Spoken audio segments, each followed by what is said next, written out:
Hello, this is Dilyan from gsmExchange, broadcasting live from the tradeZone CTIA Wireless 2013. I'm here in the booth of Century Exports Ltd from Hong Kong. I'm here with Mr. Sandeep. We know each other for a long time. How are you? Very well, thank you, Dylan. And we really know each other for a long time, that's no doubt. And how do you find the exhibition in Las Vegas in general? It's good. Compared to New Orleans, it's much better. That's what everybody says. It's Las Vegas. That's the difference, you know. That's the main difference. From the people that you meet now in your booth, will it be more existent or you meet new people? What is the mix? You can say 80% are the old same people, but yeah, generally there are 20% are there new people from Miami and Latin America. You can meet a lot of new people. That seems to be the case. Everybody knows everybody now. It's very hard to... The market is more transparent because thanks to gsmExchange, everybody knows each other. Some people are not happy about that. No, I'm happy about it. That's life becomes easier with that. Life becomes easier. Yeah, life becomes easier, no doubt. We've met each other already. You know, we've done one interview with yourself and CBIT, but I would really insist for you to tell us again about your company, because now that you venture into some other stuff as well. So tell us a bit more about you again, for the very few people that don't know you. Very few people that they don't know. Thanks, Dylan. You think that a lot of people know me. Thanks to GSM for that. We are more into, as I mentioned last in the CBIT interview, we are venturing to Chinese mobiles. We are doing some accessories, because the margins are really getting hard in trading business in the branded mobiles, iPhones, Samsungs. There are a lot of traders now, new traders are coming in. And they're all doing the same. Everybody's are doing the same. If you ask 10 people now, okay, out of 10, 8 are doing Samsung. I'd say out of 10, 11 are doing Samsung. Okay, no. Let me not disappoint Tim Cook. Still 2 people are doing iPhones. Yeah, I should say that. Yeah, I should say that, you know. I do a lot of iPhones as well, Samsungs, but we are venturing into our own brands into India. We have a brand called Kiwi. We sell good numbers. Kiwi, is that an accessory or a phone? No, that's a Chinese phone, which we have done branding our own name. We give 1-year warranty and trying to catch up the lower sector of India market. We are looking to launch some smartphones in the coming year or so. Will it be entry-level smartphones? Or? Those will be entry-level smartphones, definitely, yes. How do you market that?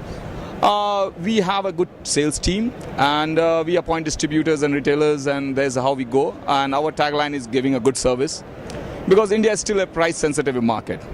And yeah, we are doing good, no doubt on that. And we hope our numbers will be picking up good in coming a year or so. India is a huge market, so it can always perform well there. India is a huge and diverse market. That's for sure. What sells in East doesn't sell in West. And what you can sell in North, forget about selling that in South. That's the beauty. Diversity is always a key.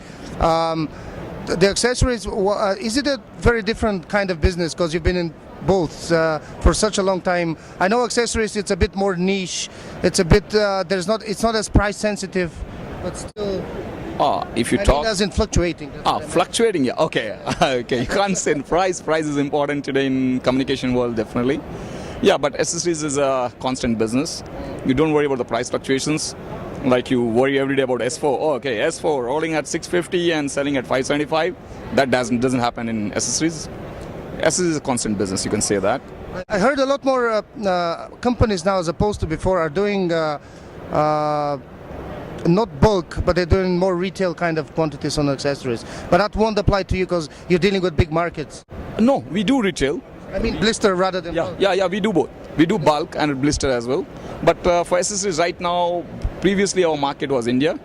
Now we are marketing to European markets, looking for high-end accessories as well. We are working with it. And though it's a too tight competition, because the local brands are there to compete with, they do give credit in the market and all of which becomes hard for a vendor coming out of China or Hong Kong. And they know the market. They know the market. So we are looking into how to venture it. And it's just a case study right now, you can say this. Having said that, it's always been very striking. Let's say there's a big difference between European and American market. European market is very sensitive in terms of they go for original. At the American market, they go for cool. Yeah, that's a very right thing. But if you see, because of Europeans are also becoming price sensitive. Originals, definitely the prices are very high. Whereas if you do the Chinese brands, which are doing really very good quality product, like you can see in my booth, we have a G5 Smart Life. There's a wing of G5 which are making accessories. And they're really making cool as well as quality products. That's the key, cool and quality. cool and quality. And good marketing. Marketing is a whole thing about, but yeah, price is a major issue still. We can say that. Would it be true if I say that the best channel the shortest way for a successful launch of an accessory brand is to deal directly with the operators? I mean, you don't need as many distributors as if you strike a deal with a certain operator, you'll be much more covered. Because I've seen that happening, companies venturing, a lot of the operators in Europe, I'll put it this way, they have their own retail chains. So if you target them directly, it's much more likely for you to reach those retail outlets. I'm not very sure about the operator business because I've never been in that business. But I think then the operator dominates your whole thing. That's true. Your pricing structure, your quality, your hands are tied up. If you're working with the operator, they have the upper hand basically. They always will have an upper hand, and they can build up your brand in a day and they can kill your brand in a day. That's very well put. That's a very good insight. I always ask lately, especially ask this question, do you think that BlackBerry will ever manage to recover? Let's grab the accessories now. That's completely out of the blue. What do you think the BlackBerry, will they manage to recover? Because I heard that especially from US companies, they completely missed the chance in terms of, forget about the quality even now, they never marketed properly. They didn't have a proper marketing budget, the new models. The new models, not only marketing budget. Okay, for instance, if you ask me, I use a BlackBerry. Okay. Still? I have to because I am a trader. My Dubai clients, my Europe clients, they still use BlackBerry. I got to use it. But when Z10 was launched, I was pretty excited about it. Everybody seemed to be there. Yeah. So, but if you ask me personally, I was not very happy using it. You weren't? No, I was not. And I can tell you this, I called up the customer service and I was with them for half an hour, but they could not satisfy me. That's not a good thing. I'm a hard guy. I'm a hard guy to be satisfied. Still, yeah, okay. You know that very well. Yeah. It's interesting how the whole market is shifting. Did you see that, before we just wrap it up, did you see anything major happening lately that is going to have some huge implications in the short future? There's nothing major, no. Even with this Samsung volatility of prices, especially in Hong Kong. I heard it's been very tough, margin-wise, Samsung has been controlled in Hong Kong by Chinese market, and but though price is it's volatile, I agree to that. But Samsung is today, and it will be there for a couple of years, I think so. So we better get used to it. I'm getting used to it. It was Apple for me last year, but unfortunately, I'm not seeing Apple in the near future because products are not coming out. We don't see any good policy coming out. There's a price war everywhere. And like today, Hong Kong, they have dropped $10 US per piece in Hong Kong for Hong Kong spec. So we don't know what the traders are doing. It's getting more and more aggressive and saturated, the whole market. The whole, instead of asking you about gsmExchange, I'll put a twist, because you already answered that question. How do you find the difference between CTIA and CeBIT on an international scale? Would you say that CeBIT is still the landmark event, and CTIA, is it getting there? What's your opinion?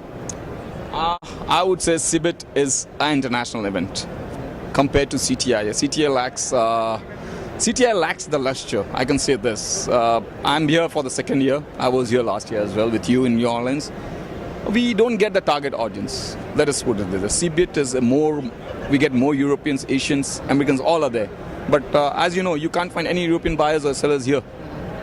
The idea initially was that, there's a lot of Latin American companies here, supposedly, and the whole idea of raising the profile of CTIA to be more international. Maybe we're still getting there, but we need companies like you to promote that international appeal. I would say CTIA is more of an accessories business. It's not for mobile traders. Okay. You will find more of the accessory traders in this business because, as I said, Americans like cool products, and accessories are the thing which can give them the cool product.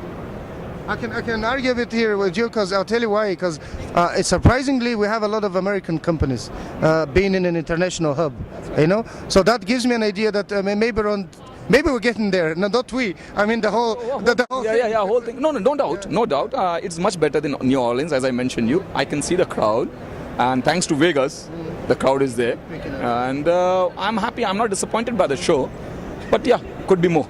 Do you know what I think? Actually, I think you support me here. It's a lot less companies from let's say Hong Kong, Singapore, that region do business with the US. I think that impacts the whole thing. Remember 2 years ago that there was very few companies not doing business with US. The reason is I said US you can target only iPhone. Apple is the product for US, right? Yeah. And in last 1 year the Apple business has gone down. And so that's the only reason you don't see that. That squeezes your choice. And once the new product comes in, and you will find everybody flocking back to US. That's a very common practice for the traders. Traders don't stick to any particular region or country. They're opportunistic. They are opportunistic. I'm an opportunist guy, you know. have Apple to. comes up with a product, I'm back into US, Miami, everywhere, wherever I need to be. So that's the whole story about it, you know. Thank you. You've always been completely honest, as it should be. That's why it's always very interesting to talk to you. Thank you for being with us. Thank you for having us. It's always been a pleasure. Thank you, Mr. Sandeep. Thank you, Dylan. Thank you for us. You're very welcome. Thank you very much. This was Dylan from GSM Exchange TradeZone CTIA Wireless 2013.